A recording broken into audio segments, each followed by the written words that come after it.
Hey, welcome back to No Hype Beer Reviews. Unless it's your first time, then welcome. Please consider subscribing. If you do, hit the notification bell, get all the updates. Release every day's videos, so beer's courtesy of Ty. Thanks so much, Ty. Really appreciate it.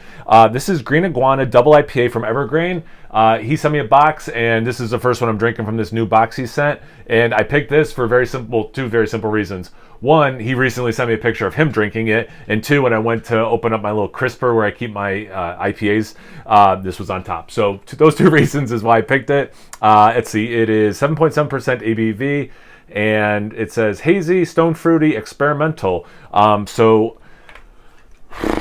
I think if I look up on Untapped, it'll say the hops in it. So, I didn't look it up ahead of time, but if I find that information, or maybe I'll ask Ty, whatever, look in the description box below, and if I find that information, I will definitely put it there.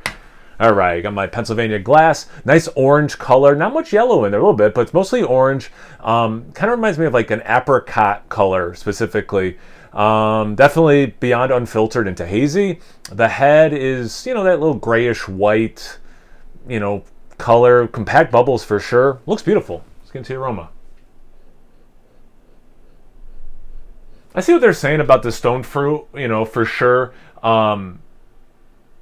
It's interesting. I kind of get, because I definitely get orange and some dank, almost like a dank herby thing, which is interesting. And but yeah, like peaches, apricot, mangoes. This is really nice, actually. The more I'm like, I liked it the first time I smelled it, but the more I'm smelling it, it's like this is a really nice, pleasant smell. Because it is, it's mostly fruity. I think so because you get the nice fruitiness, but like, how many times have I got fruitiness? So like, and I always like the smell of fruit, but it could get old or whatever, right? Same thing with a dank, but the fact that this dank is like a little herby, it's just a little different, and it just really works well. So it's a little unique, but also just smells good. So it's about the taste. Cheers. Thanks again, Ty. Hope you're doing well.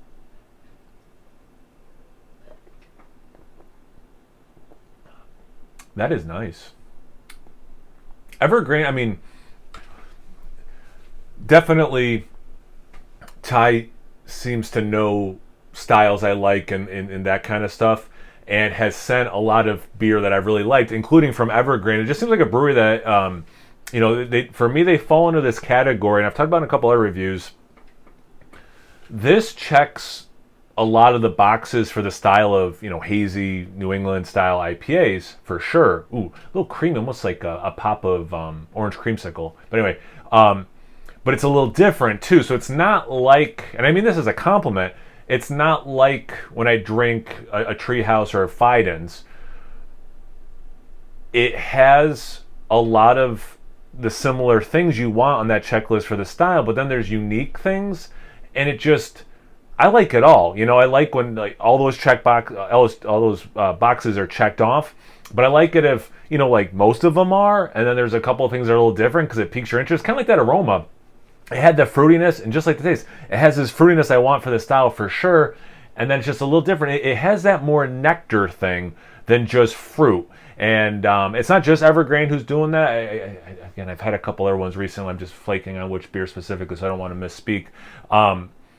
And not that I haven't gotten nectary fruit notes from, again, just to use Treehouse and Fidens, but man, this almost seems to lean into, and I don't know if they do this on purpose, but the fruit elements are that fruit nectar specific thing than just regular fruit juice or ripe fruits. So again, it's super similar, or maybe a Venn diagram. I don't know. I'm like throwing all these different like checklists, Venn diagrams. What a nerd.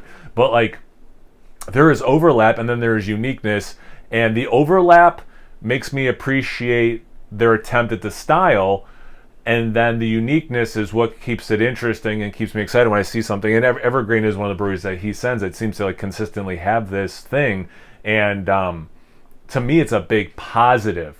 I could see how some people. I had a really good talk with someone else who sent beers about this exact same thing, and they totally understood. It was Sierra Hotel. Totally understood what I was getting at.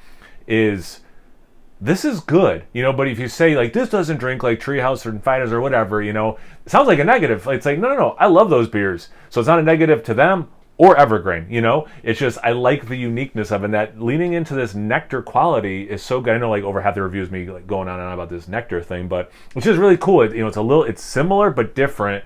And for people who say things like they all drink the same, this is one of those beers I'd be like, well, try this, because if you like the taste of that, but you seem to be getting burnt out because you think they all taste the same, this will check some of that stuff, but it'll be different enough that I think it'll hook you back in and will have you be interested in it.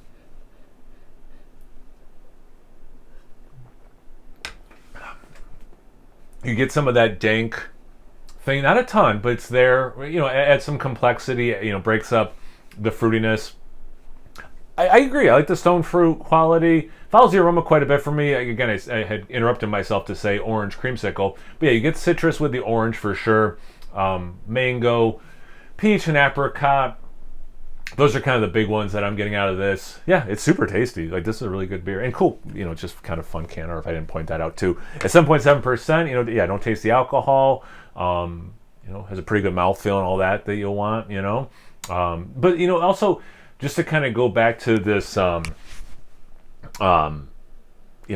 that apparently I want to die on about, unique is good. And I hope that's, an obvious statement and a lot of people would agree with. But the mouthfeel is not the most pillowy, but it does have an elevated mouthfeel like over West Coast. But, and here's what I'm, speaking of West Coast, I bring that up specifically on purpose. People who are, like the pendulum swung hard for them for hazies or whatever, and then they're swinging back to West Coast. This is a good one. It's kind of in the middle. I think it can make both kinds of people happy. I happen to like all of that stuff, so like it's super easy to please me with that. But I think that, this might allow for some of the other stuff to shine easier also, which is cool. But yeah, super good beer. And Evergreen, they crush it. Every beer I've had from them I've enjoyed. So Ty, thanks again. Really appreciate it. I hope all that rambling made sense to you and everyone else watching. Have you guys had this beer before? Have you had a beer that you think is similar to what I'm talking about, where it checks a lot of the boxes, but it's not, the paint by numbers is always the term I use for it. But a lot of those numbers were painted with the same color, but some of the stuff is a little different.